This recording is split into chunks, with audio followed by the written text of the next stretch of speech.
Covering the Universal Orlando Resort for 6 years, you are listening to the Unofficial Universal Orlando Podcast.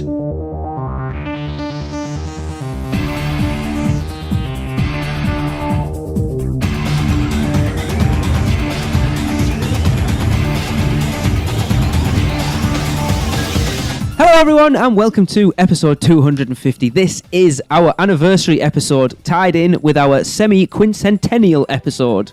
Woo!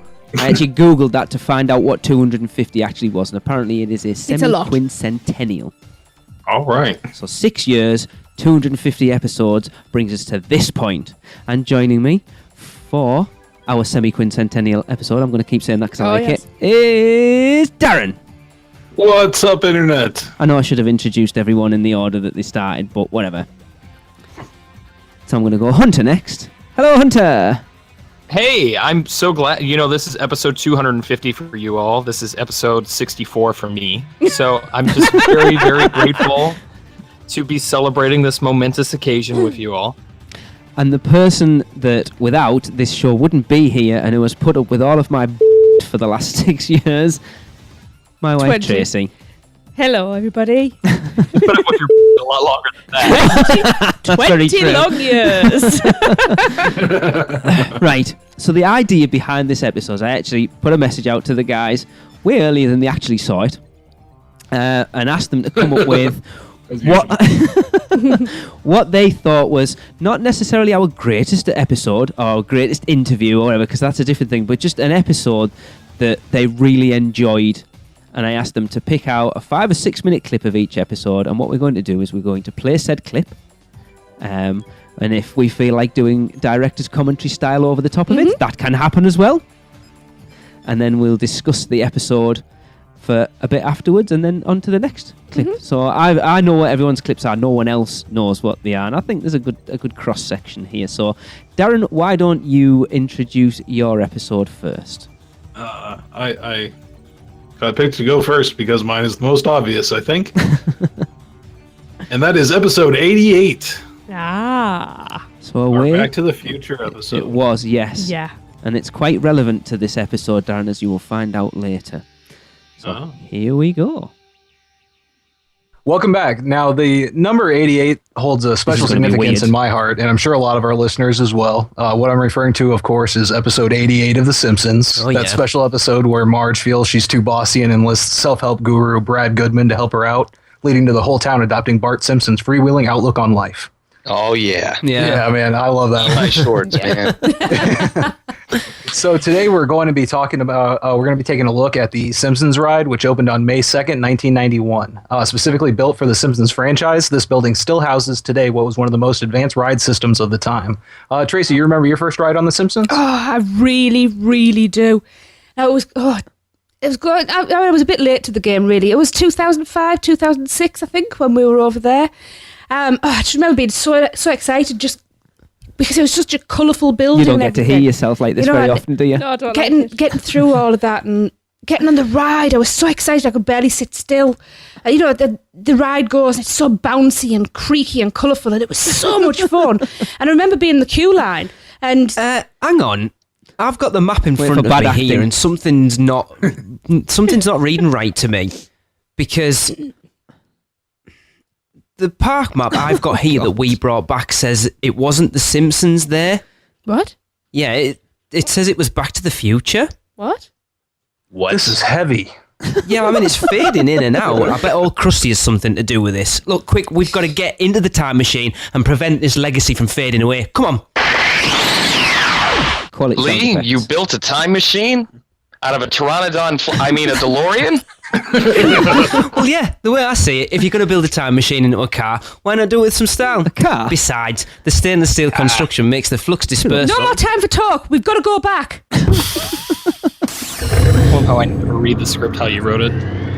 No one ever does. All right, everybody in. I'm setting the coordinates to May 2nd, 1991. Everyone ready? Yeah. Yeah. Here comes the best bit. Hey, don't worry, guys. I brought some CDs. Awesome. Got Huey Lewis in the news? No, I've got New Kids on the Block. Yes! Oh, man. Right, let's get this radio turned on, see if we can hear something about what's going on with this ride. I still love putting these bits together with all like the background noises.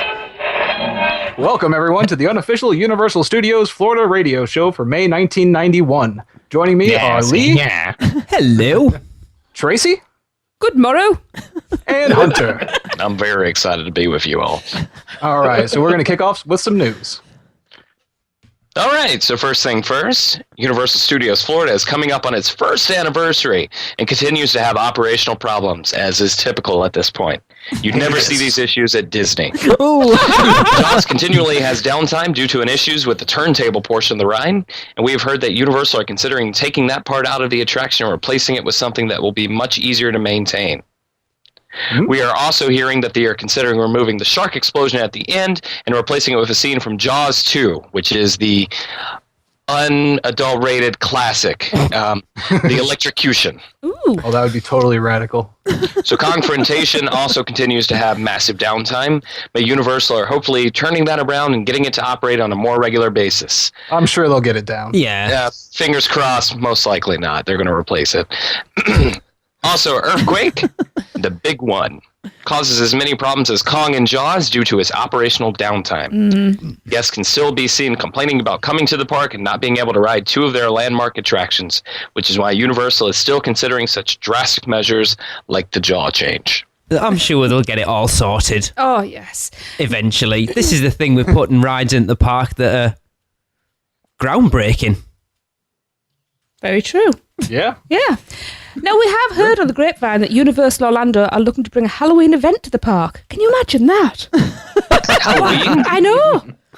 I can't. So it I might- thought only Satanists celebrated that. Well, apparently not. Now, in 1986, Universal Studios Hollywood had a small event, which is basically the Terror Tram.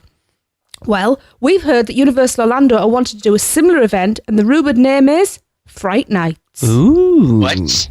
Yeah. What, after that film? Yeah. Okay, with Peter Vincent. And Yeah. Evil. That was a classic. That's Charlie, right up you're with Jaws too, man. yeah. Charlie, you're so cool. Oh no, you're so I hid cool, under my Brewster. blanket. Well, even if it's Halloween, you still have to ride the movies, right? Absolutely. So now we've heard very little details of the event, but what we have heard is there'll be some sort of walkthrough house and a show of some description that we're hearing may revolve around the Bates Motel, and the event will include some type of street experience. Wow. That That's sounds interesting. These radical. newsreaders hit the Yeah, nail that on sounds the like something head I'd with be all really this into. prediction stuff, didn't it? It's really groovy guy. Spot on. Well, following on that, Universal recently have added 4 new attractions to the park. The Blues Brothers Show, Oh, my favorite. the Street Busters, Oh, that was awesome. I just went and saw that recently. the Screen Test Home Video Adventure. I mean, yeah, home videos are the way of the future, guys. Absolutely. Yeah. We've only just got a Betamax now. Really? Yeah. And How to Make a Mega Movie Deal. Wow. So, even though their blockbuster attractions may be experiencing problems,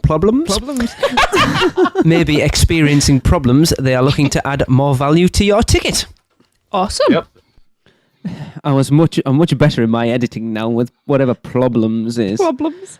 Darren, why did you pick that one?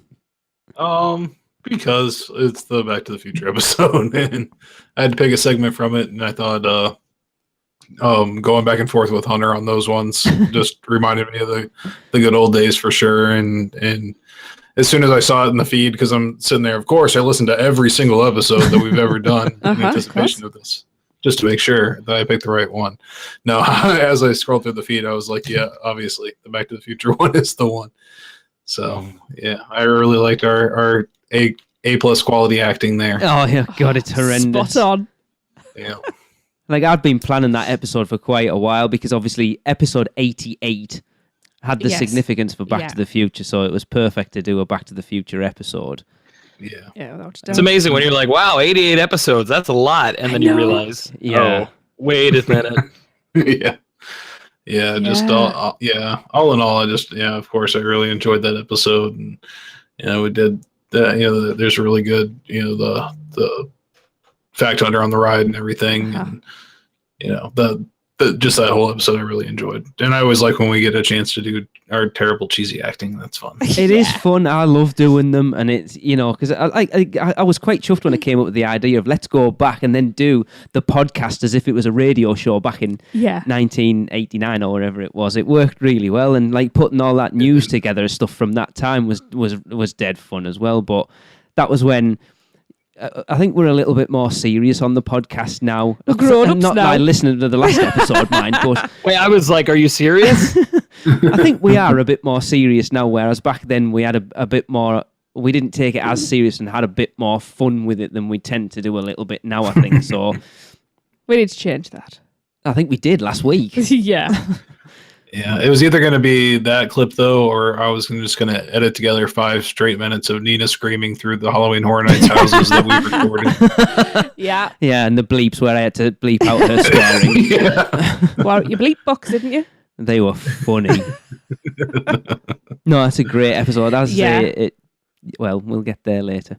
No, I think just this is going to be a recurring theme for sure, but we've been so fortunate to, I guess even though maybe we've separated a little bit more lately, just as time's gone on and we've gotten a little bit busier with our own personal lives, like we started off as friends and that friendship is still there. And like, even if, you know, maybe sometimes we have our disagreements or if we get busy or whatever, Absolutely. I know I can always come home to you guys. And that's one of the best feelings in the world because I know I've always got my family here. Yeah. And So I think it really comes across on the show that we are genuinely all friends as well. So that chemistry's there. Yeah. We're family. It's not forced. It's it's genuine. as you can tell from the last episode. Aventura, baby, book it. Robin, Michelle, let us know Travel. if you've had any people ringing up yet for the dungeon rooms. Yeah, the Aventura full experience. The full Monty. Yeah. That's the Do themed you have the room. Dudley Wright sex swing in this hotel? It's curved so you can see the people on the other side. Ugh. Anyway. Moving on. Please. Tracy, would you like to introduce your favourite episode, please? Yes, I will. My favourite episode is episode 28, which is when we interviewed William Kidd about the music for Port of Entry. Which, before we get into it, Hunter, I was genuinely expecting you to pick that one. Really? Yes. I'm really happy with my clip. I'm going to be honest. Anyway. I think did you guys forget about mine? We'll get to it. We'll talk about it. Right. So here we go. This is a blast from the past because this Yes, was it is. actually our 1-year anniversary episode. So it's quite fitting. Next piece is the last piece we will Listen to discuss that in the sound Port of quality. Entry, and it's called, Lee likes to give me the ones I'm going to mess up. The Port of Entry, is it Gamelan pan mix? Did I say that right? Yep. You did. All right, and it's just a small part of it, but Bill will explain once we listened. It is, and I'll say this is my favourite piece, and it's a shame that we're not going to hear it all. Are you drunk there, Lee? Sounds awful, doesn't it? Oh, how far we've come. This music gets me right in the feels every time. I was actually watching a YouTube video yesterday and they don't play any of this remix is supposed to be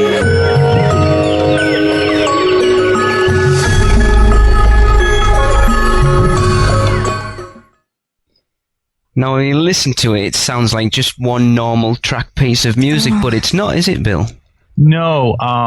Again, backstory for every single place you can stand or sit in the park. So what the park, the Port of Entry is physically broken down into 4 parts. The 4th part and last part is the big enveloping orchestral sweeping theme you heard. But the first part is out by the ticket area where you're buying your ticket to get into the park. And the second area is where you are just walking between the ticket area and this arch that says, has an emblazoned logo about The entering adventure into- begins, isn't it? Is that bridge? Yeah, that bridge is as the adventure begins.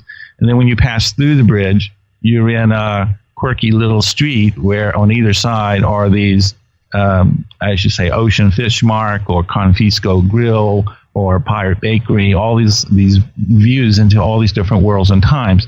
So those three, part 1, 2, and 3 of Port of Entry, you never know where someone's going to be standing at any given moment, and you never know how fast they're going to walk, and the sound cannot be segregated by those archways. You have to, you never know what's going to bleed over. So my assignment was to come up with arrangements of different kinds of music that could play and bleed over to each other, and work and not get in the way. So, and also, it needed to be exotic and address the different parts of the world that were being announced in Port of Entry. So when you're in the ticket area, the music's very simple. It plays a little softer, and the arrangement is thin. Then when you move on to the next area before the arch, it's a little more involved, a little more instruments going. And when you're on the street, it should be as big as it's going to get, because the next step is to go through the second arch, and that's the big explosive orchestral piece. So those three pieces, those three arrangements of every piece was done, which is 36 pieces of music, and they all cooperate really well. And this was a real gamelan orchestra playing, by the way, not synthesized music. So those are real humans playing all those parts. And gamelan orchestras are tuned to work.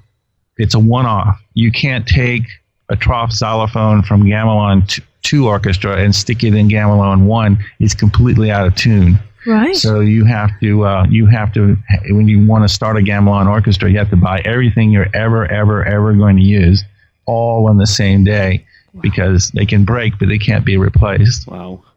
Oh, wow. I was just going to say, another exciting thing for the last version of the gamelan players, you hear the music, it goes da-da-da-da-da-da-da-da-da-da-da-da-da-da. Again, this gamelan orchestra is playing the Isle of Adventure theme, but it's highly stylized. But the way that's achieved is with two humans is one player goes dum, dum, dum, dum, dum, dum, dum, dum. And then the second player plays the exact same music, but on the offbeats.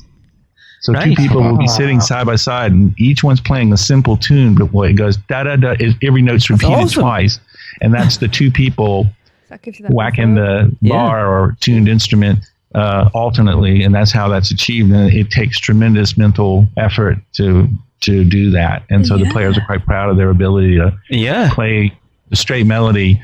They trick themselves. Each player thinks he's playing the melody as the downbeat, but one of them is completely off by exactly half a beat. So I like that there is that, because it works both ways as well. Obviously, working your way back to the entrance of the park or working in, it's very clever. It is, and I really like it. Yeah. So the energy would go down as you go away from the park, and it builds up and up as you go to the park. Yeah. Yeah. So opiate of the masses and all that. Yes, it is a very beautiful piece. It is. I love it. Excellent. Yes. Well, I'm glad. Thank you. Yeah. You're more than welcome. That was the intent. Yeah. Yeah, and let's face it. Port of Entry. I already say it's very underrated. Well, so now everybody's got to stand and listen. We've literally just walk slowly and listen. Don't know the walk of Port of Entry, so this follows on quite nicely as well, doesn't it? So yes. Yeah, I think also during that same phenomenon, these three stages, there was a gamelan phase of music, and there were, I think, 3 or 4 gamelans, different pieces. And then there was an Irish jig, several Irish jig style pieces, and they were built up in heavier and heavier orchestration.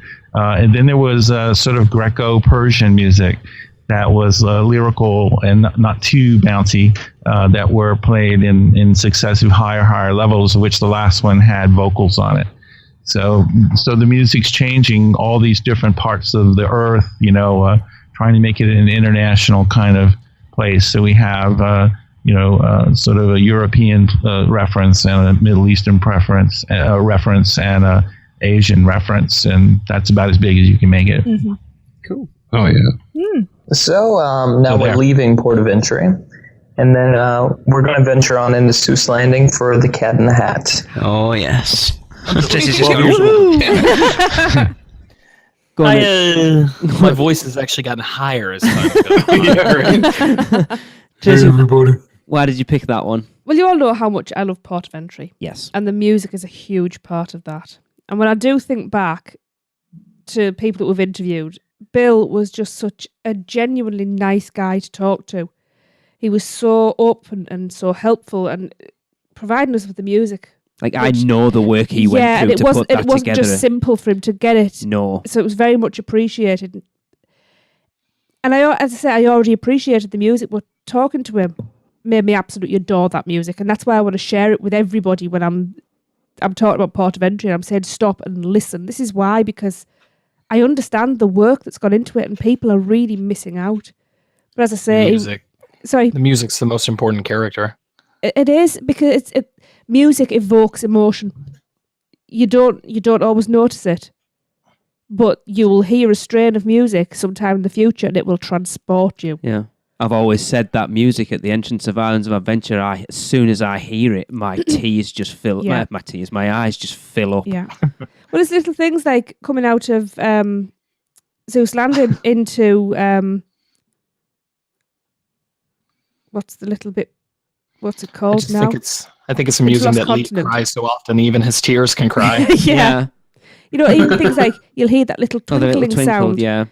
And there's times when it's probably my brain playing tricks on me, but I'll hear maybe just one note. It's probably just a phantom note, and my head will fill the rest of the melody in. You know, and I'm hearing this whole tune in my head just because I've heard a noise somewhere that's hit that right note. And it's just one of those shows that just really stayed with me. As I say, Hunter, I expected that as the sort of resident music buff, I expected that to be yours. Sure, but my clip more so demonstrates what we were talking about just a minute ago. Absolutely. But I mean, that Port of Entry Gamelon mix was my alarm for the longest time. And it's such a shame now that, as I said during that clip there, I watched a YouTube video of someone walking around Port of Entry and that music's not played anywhere near like it's supposed to be anymore. And it's such a shame. It really is. It really is. But that's what I was going to say. When we had Howard Drossin on to talk about the creation of the music at Marvel, it shows you the big difference between Howard and Bill, that it was such a big part of Bill's life that 20 years later he knew every note, why it was done the way it was done, how it was done, the whole recording process, everything. And Howard was like, I kind of remember these bits. And I think that's what made Bill's interview so special, that he really genuinely remembered it as if it was yesterday. Yeah. I remember that interview because I was in college at the time and I was sitting outside talking on my iPod at that point, doing Skype on the show because that was relatively early during the show's life cycle. Mm-hmm. 28. Was that the first like big interview we had? I was just trying to think, actually. I think the first one I did, for sure. I think we'd had Michael Roddy on before that point, and I think we'd had Ron Schneider on before that as well. Okay. But certainly, But it was one of them ones where I was in a phase of, and I'll still do it now with the podcast, where I will throw emails out to anybody. I'm not bothered, because the worst I'll get is no reply. So I was actually sat listening to the soundtrack on my phone at work, and I thought, I wonder if anyone's thought about interviewing the people that created this music. So I had a look and like pulled a couple of the names out, and it's like, oh, William Kidd, and I think he emailed Howard Drossin at the same time. Honestly, not expecting to get anything back. And then I got an email back about 3 days later off Bill's agent saying he'd love to come on. I was like, what? Yeah. Cool. We were really chuffed with that one. Like you say, you don't ask. If you don't ask, you don't get. No. I'm so glad you asked for that one. So glad you asked for that one. I'm still waiting for the reply to the email I sent on on Saturday, but I'm not expecting one. The one that Darren said, if we get them, I'm not doing it. But I'm not holding my breath. Cool. Right. So we'll move on. Hunter, would you like to tell everyone what your clip is, please? My clip is, it's kind of like what we just talked about, where it's the four of us and we're taking literally the most mundane topic, just stuff that people want information wise, but we put our distinct spin on it.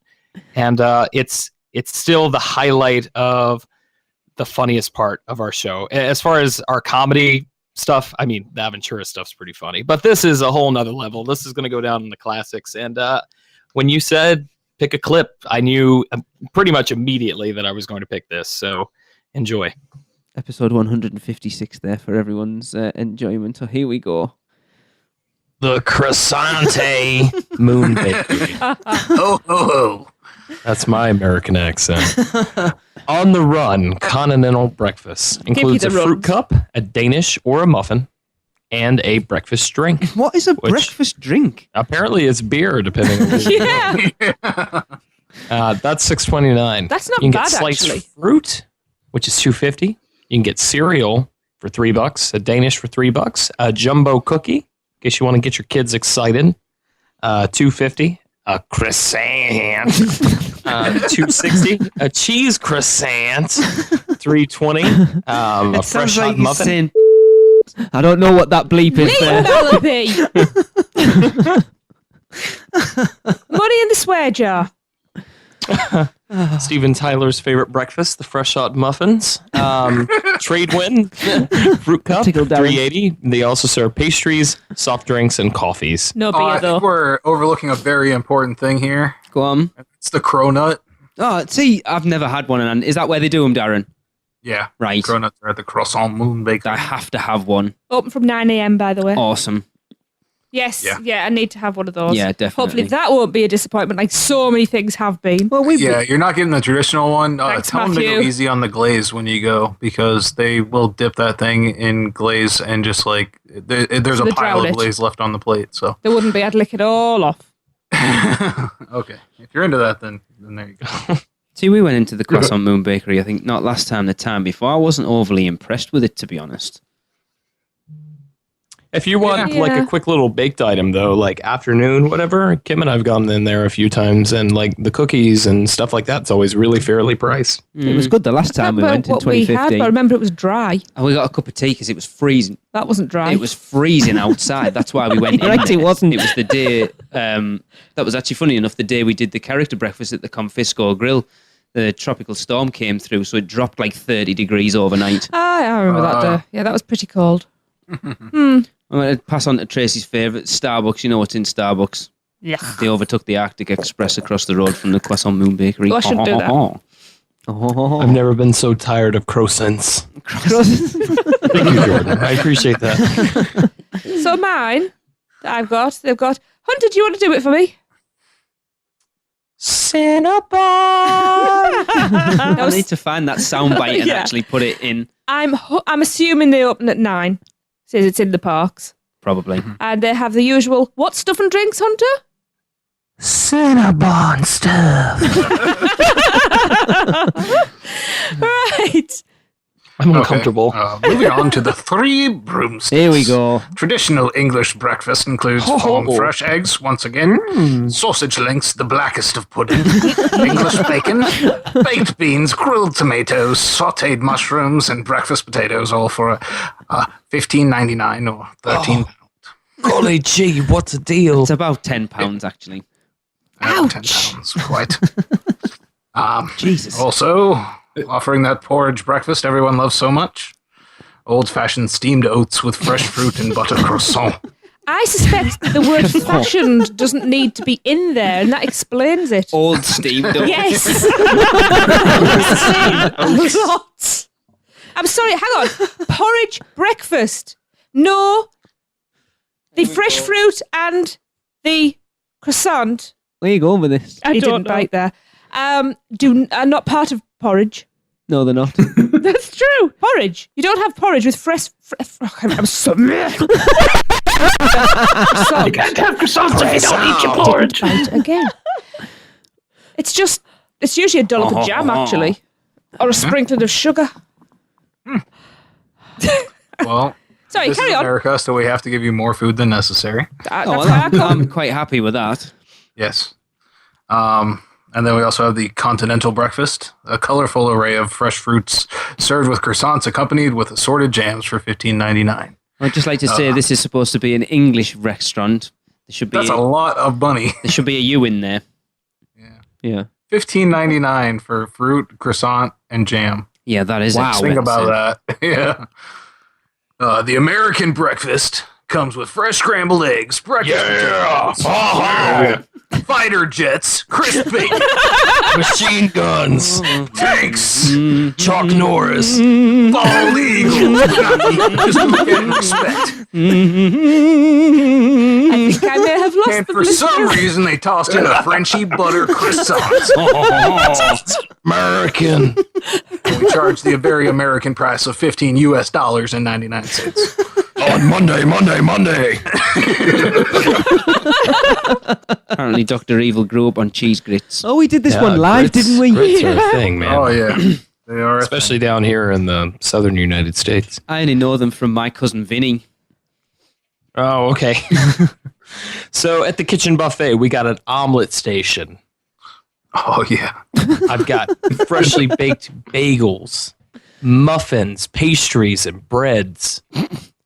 I've got daily breakfast pizza specials. That sounds Oh, yeah. I've got fresh cut fruits. No, thank you. I got to save room. I don't know what he was going to say there. I've got lumpy vomit cheese, grilled cheese, or cottage cheese, rather, and individual flavored yogurts. That's yogurt. They're all plain. Oh, my face hurts. Oh my goodness. Oh, Hunter, as if everyone already probably knows. Anyway, why did you choose that one?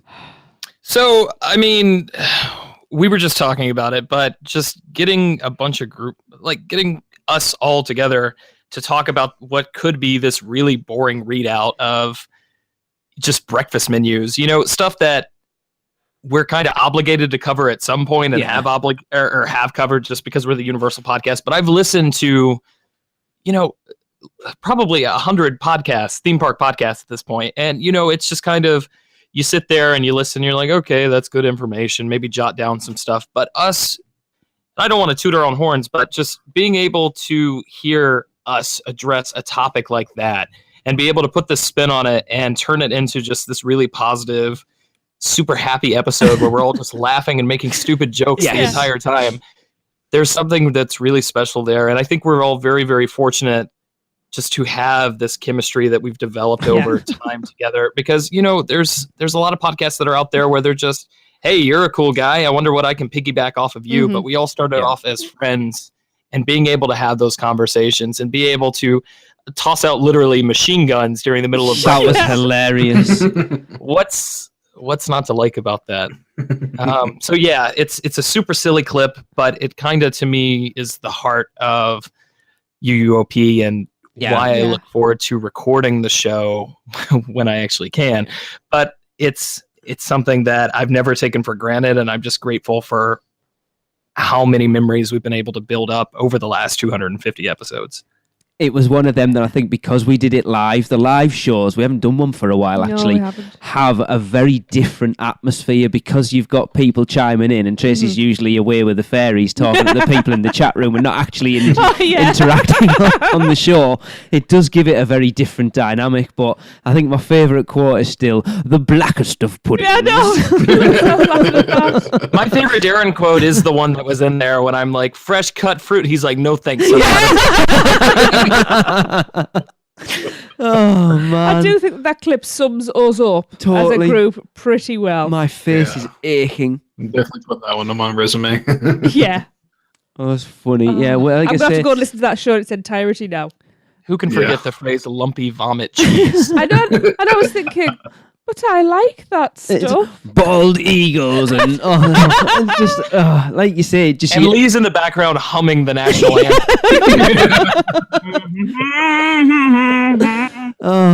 And that's good, because, like I say, up until last week, we hadn't done an episode like that for a while. I thought last week was us capturing what we used to do a little bit more. Yeah. Yeah. We've become, like I say, I think it's because, I don't know, when you've been going for as long as we have, it's difficult to keep that energy up. It is. Darren, we need to start drinking. Well, the plan was at some point to do a drunk episode with you and Darren. It's just quite never honest, happened. I'm just really scared of the hangover. I'm a bit What old we now. need to do, what we need to do is a drunk vlog where we actually go out there and we get Tracy and Darren and then just follow them around the park for the day. What, riding and puking and First riding thing in the and morning. puking? Basically, Duff for breakfast? breakfast. Yeah, we start off at... Oh, what's the best beer for breakfast? Darren, there's a mission for us.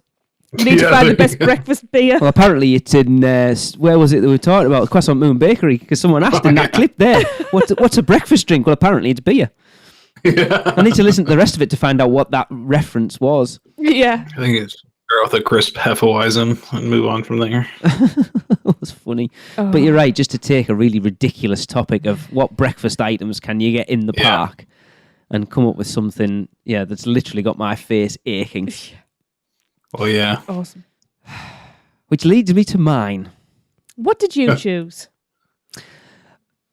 Now, a lot of people... Like, I didn't choose episode 23, just so you know. I did initially. And it's quite a surprise that it didn't end up in there. Now, Tracy and I, when we were in Alton Towers last week, I downloaded that episode and Tracy and I listened to the Barney's Echo Tunnel section. And it wasn't as funny as we remember it. We kind of Which one? Which segment? It was the Walk of Kid Zone. Oh. 23. I think because I've heard it so many times, it's lost its edge a little bit. I think he needed to be there as well. Yeah. I think it was funnier in the moment. I've never felt as satisfied recording the show as when I talked about foam balls. That was funny. But not as funny as remembered. Yeah. This is for me, like, the podcast is my baby, so I could pick you 20 or 30 episodes out that I could put in here. Interview wise, obviously, like the first time we had Jim on, I said when I started the show that I would die happy if we got Mike Aiello on, and I've achieved that. Still knocking about. Oh yeah, Darren, you need to get him on the Dead Man's Digest this year. Oh yeah. But what it came down to was an episode that I really, really enjoyed. And this episode, the origins? Easy for The you. oranges is the new blacks. The origins from it actually came from Darren's clip. Oh. That was the initial concept for Oh. this episode. And the episode that I actually chose was episode 92, which was our look at the Forbidden Journey queue. So I will play my clip. Where has that book gone? Ah, more guests. Welcome, welcome. I am Professor Albus Dumbledore, headmaster of Hogwarts School of Witchcraft and Wizardry. Now, as you probably know, this is one of the schools where young people come to study the magical arts. For centuries, Hogwarts has educated scores of young men and women, many of whom have gone on to distinguish themselves as fine witches and wizards. A few, it's true, have strayed to the dark side. Once a young boy named Tom Riddle stood precisely where you stand now. Of course, these days, he's best known by another name, Lord Voldemort. Hey, listen, Michael Gambon, the name that's how alone you should have strikes done it. fear in good witches and wizards everywhere, and his hatred of muggles is widely known. But do not fear, you're well protected here. I've personally cast a few enchantments and spells specifically intended to ensure your safety. But should you ever find yourself in danger, I'll tell you what I tell all young boys and girls who pass through Hogwarts.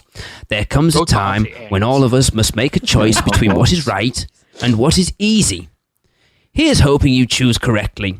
Now then, you're about to enter the Defense Against the Dark Arts classroom. As we are currently without a Defense Against the Dark Arts professor, the position has proven perilous, I'm afraid. Professor Binns, our long-standing and long-deceased history of magic professor, will, with your enjoyment, condense hundreds of years of Hogwarts history into a few short hours. Enjoy your stay with us. Oh, and should you happen upon a dragon whilst here, please alert a member of the staff. And run!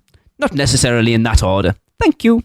So following Dumbledore's office, he tells us to proceed into the Defense Against the Dark Arts classroom. I think the three of us under this invisibility cloak is the thickest idea you've ever had, Hermione. We've got to help all of these visitors get out of Bin's lecture, and if McGonagall sees us, she'll give us the boot. Have you got a better idea? Keep your voices down. Everything's going to be fine. Let's make this quick. Excuse me. We reckon we should warn you. you stay much longer, you'll find yourself listening to Professor Binns go on about the history of Hogwarts. Which, it should be pointed out, is rather fascinating. One book I'd highly recommend, which is an absolutely riveting read, is Bathilda Bagshot's Hogwarts. Perhaps another time, Hermione. The point is, Professor Binns is very, very boring, which is understandable as he's... dead. Yeah. What Ron means to say is he's a ghost. Yeah, well, dead, aren't they? Ghosts? Sort of a requirement. They're muggles, Hermione, not morons. I never said they were morons. My own parents happen to be muggles, if you recall. It's a better Hermione than the one. Anyway, we thought you might prefer to come with us and see a game of Quidditch. But to get you there, we have to sneak you out to the castle, which is where Hermione comes in. All you have to do is meet me in the room of requirement. From there, we'll fly you down to the Quidditch pitch. Of course, we'll need a bit of magic, a spell I learned for a world-class Quidditch player. Hermione knows all these spells, you see. Ron, you're making it snow again. Why does that always happen? Hermione, if you would... Meteorologings Recanto. She's barking, but she's brilliant. Someone's coming. Remember, the room of requirement. See, Ron? Everything worked out perfectly. Perfectly, except I'm stuck under this cloak with you. Keep your voices down or McGonagall will hear us. Ron, you're despicable.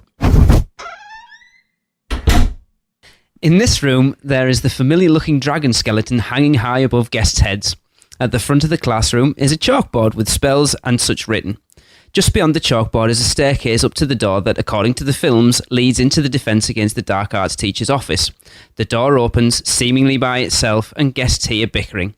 After a few seconds, Harry, Ron and Hermione come out from under an invisibility cloak and tell guests to skip Professor Binns' lecture, as he is a dead, boring all ghost, acting this clip, and by the watch a way. Quidditch match instead. In the middle of the trio speaking to guests, Ron casts one of two charms, which can either make the weather stormy or make it snow in the classroom. Hermione corrects Ron, and the three don the cloak once again and head back through the door. This episode is ridiculous. I still can't believe we let Hermione talk us into using the invisibility cloak with all three of us. How else are we going to get to these visitors before they get stuck in Binns' lecture? If Filch sees us, we'll be on the next train home. What's your suggestion? Keep it down, you two. This will work fine if you stop bickering. Excuse me.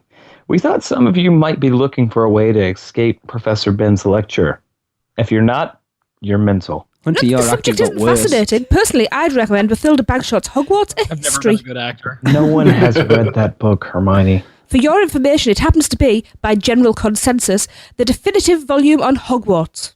It also happens to be dead boring. As is Professor Binns. Very boring. You know what else is boring? Exceptionally Like dead. this entire He's a thing. ghost. Fell asleep in front of a classroom, fine. Woke up the next day to teach and left his body behind. He's still very sound on Sound like history, Harrison though. Ford doing the voiceover And in as Blade an Runner, added like you don't really bonus, want to do it. He can enter the classroom through the blackboard. Anyway, This we wasn't thought the you might original rather watch a vision. game of Quidditch than listen to Binns, but we have to sneak you out of the Unofficial castle and down Universal to the Elementary's pitch. We production reckon the of- best way of doing this is to fly you there. All you have to do is follow me Yeah. to the room of requirement, and I'll manage it from there. Of course, we'll need a bit of magic, a charm I learned for a world-class Quidditch player. Hermione's famous for her charms. Wait, I bet she is. Meteorologings Recanto. I was just about to do that. Remember, meet Hermione in the room of requirement. See? That wasn't so bad, was it, Ron? Not as bad as being under this cloak with you. Ooh. Keep your voices down. Filch will hear us. I'm not making any noise. Please. Q, Part 8. The Gryffindor Common Room.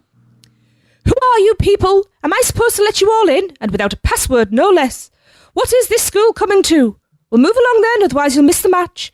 I wish I were coming with you, though I certainly don't miss those awful benches. So uncomfortable. Oh, but you've got a treat today. Harry Potter's going to show you how the game of Quidditch was meant to be played. Up, Gryffindor! Oh, God. Cringing. But again, Hunter, that episode kind of goes off the back of what you said. We took something as simple as talking about the Hogwarts... I keep wanting to say the Hogwarts Express queue, the Forbidden Journey queue, and just breathed our life into it. Yeah. Well, except for Hunter. Yeah, not my shining performance there. You made up for it on the Hogwarts Express one. I will say at this point, I am planning an Escape from Gringotts episode. Oh, good grief. Ooh. Alcohol. But I just you know me. I'm someone who's, until you understand, because I think you're very, very similar to I am. You come across as an extrovert, but deep down I'm quite a shy person. But I do like to sort of hug the limelight at times, and doing like acty episodes like this. Like I often sing in episodes and stuff because I quite like it. But I think we had such good fun doing those episodes, and I think that we did the end of that year we did an outtakes episode, and I'm sure a lot of the clips from that episode made it into that outtakes show, because I know Darren, you had a specific a very specific challenge saying the word enchanted bench later on, if I remember rightly. But just really fun episode again, you know, it's not the norm. And it's just because anyone can sit there and just read, this is this part of the queue and you'll see them here. But I just thought, what would make it different? Let's do UUOP theatre. And it was because of that Back to the Future episode that made me think about doing that. And we've done it a couple of times since. So we did it when we had Jesse on to talk about the opening Diagonally. We did the intro for that, was a little bit of UUOP theatre. And then we did the Hogwarts Express episode. Yeah. There's been a Ghostbusters one in the works for years, which will come to fruition at some point, especially after watching it last week. Yeah. But, yeah. Has anyone got any honourable mentions for the throw shows out there other than the ones that you've picked that you've really enjoyed, other than the obvious ones? I really enjoyed last week's, actually. Yeah. Yeah, I keep thinking about that, and like every time I think about it, I have a good laugh about it. I think that one will go down really well. Yeah, especially when the Europeans come over. I don't know. We've done tons of amazing interviews those kind of things. So I think the interview episodes are the ones that are like, I wouldn't say always the most special, but you know, they're all really cool. Especially like when we had Gary Goddard on. I think that was one of my favorite ones, is when Gary came on and talked about things, because like William Kidd, he was a really open guy, you know, that would tell you everything that happened during the production and in a very straightforward way without, you know, no frills or anything like that. And it's just amazing to hear those stories, you know, from people that remember him so well, like you said. So yeah, it was interesting because the first time we had him on, it was like we were an unknown quantity to him, so he was a little standoffish, but he warmed up to us by the end. Yeah. When we did the T2 episode, all bets were off and the gloves were off, and he was well into it. It was like returning family member. Well, and he worked on the Ghostbusters Spooktacular, and I've already messaged him. I said, we need to do an episode, and this is like, just tell me when. Awesome. Nice. Awesome. Yeah. Tiffany. Yes. Costuming department. That stood out for me. Yeah, we need to have Tiffany and Stephen back on, because, like, again, there was the other one, the our disaster tribute where we had Stephen on to talk about it. We did a bit of UUOP theatre as there. It is Christopher Walken was awesome. Oh, it was brilliant. Forgotten about that. Yeah, that wasn't that long ago. I'm surprised no one's mentioned our Jaws tribute yet. No, I'd forgotten about that. I'm too busy rattling through things that aren't the obvious ones, you see. That was a show that I will be forever proud of. It's like the first show we ever did on an attraction that had closed, and we give it the justice it deserved. Oh, I hope we did, yeah. That was the only fact hunter I ever did you proud on. It was awesome. Thing is, it's tough trying to find out, unless you know people who are in the know, or you're in the know yourself, trying to find out detailed backstory and stuff is difficult. Yeah, I know. It's Universal. Hopefully, I'm not saying like hopefully UUOP goes down as this like immense resource, but hopefully this is just started a little bit more of a Universal fan community, and it's as time goes on, they're going to do a better job of documenting the history, because for a long time it felt like Disney was the only fan community who had that sort of thing. Yeah. And I'm not saying like, you know, we're the be all end all as far as that's concerned, but we've been doing this for so long. Like when we started, no one else was around. That's it. And I'll be honest, and we're still here. You saying that, I realised very early on that we probably weren't going to get any sort of access with Universal, so I had to come at a different direction with it. And exactly what you've just said there, Hunter. Everyone knows the story behind every Disney ride. So then because Universal don't have a huge Imagineering department like Disney does, their creative department's quite small, they subcontract a lot of their stuff. So reaching out to people who are involved in the creative process of a lot of these attractions is easier because they're not contracted to Universal, so you don't have to go through them. Yeah. Yeah. And but actually, that should make us prouder because this is all of our hard work. Yeah. You know. Like Jim's been a great resource. I mean, Jim actually messaged us wanting to come on the show, not us message him. And then from having Jim on that first time, he was actually, you should have this person on and this person on. So because he had connections, that's how we got. And you get one person on and they enjoy it, which leads on to, they recommend, you should have this person on and this person on. But I'll throw another one of those daft episodes. It's funny, I redid it. It's only just been released from the Volta game, was when we had Leonard Kinsey on to do the Dark Side of Disney. And he did the Dark Side of Universal with us. That was a great episode. 100%. Yeah. It is tough to think, like you say, we've done... I think at this point, with all the like bonus episodes and 4th of July specials and other bits and bobs and the Halloween Horror Nights history episodes, I think we must be at 270, 280 Easily. really at this point. So I'm just thinking that first year, the first Halloween episode we did, and I did the research for the haunted, the haunts around the park. That wasn't the first year. No, I think that was year 2 or 3. Really? I think the first Halloween episode we did was Darren. I do believe you were on it, where you weren't part of the show at that point. Wow. Oh, really? Yeah, I think we had, because you sent us that spewing. I remember that spew very well. And then we invited you on for a trip report. And then off the back of that, because the chemistry was quite good, we invited you back on because we knew you were going to Halloween Horror Nights opening night. Because I remember having a conversation like before we recorded. Like I think it was the night before you went.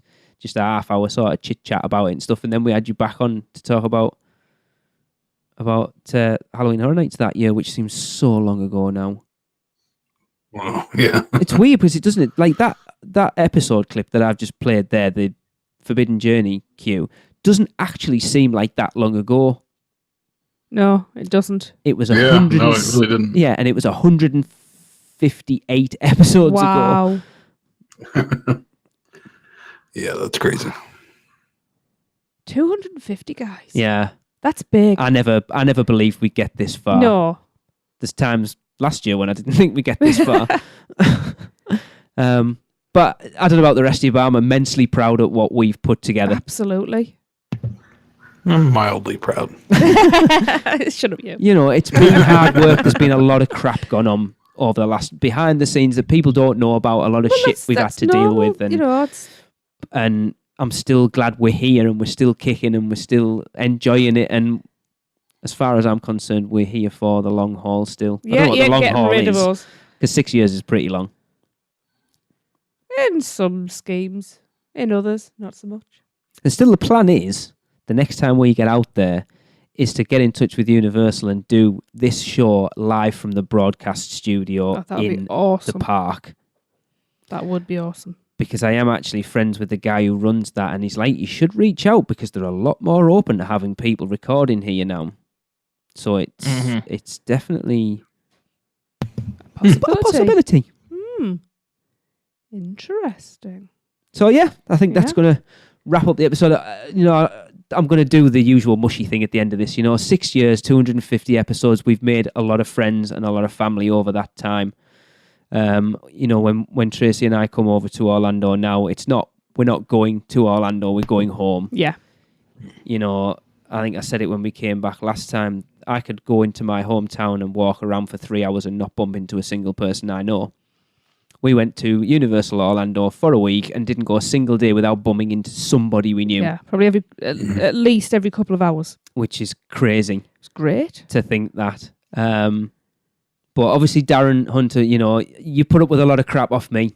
I know that. I know I'm a hard taskmaster. They don't have to live with you.